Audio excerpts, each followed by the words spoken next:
Video पसंद आए तो अपना एक स्टार ज़रूर दीजिएगा।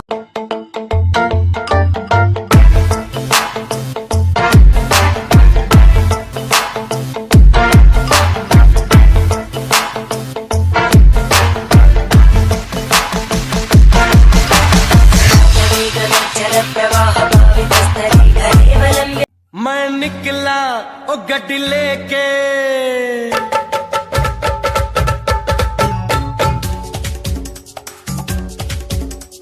जे भगवान के तलाश में घूमेला यहाँ से वहाँ पागल उ इंसान बा।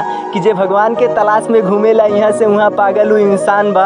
अरे हमके कौन जरूरत बा मंदिर मस्जिद गईला के ए मम्मी, जब तोहरे से हमर जहान बा। पूजे दतु अपना चरणवा हो, जहनवा हमार बाटे तू। राम नहीं खे तोहरा में दाम, कबल चरई बापारी पड़ा, कबल चरई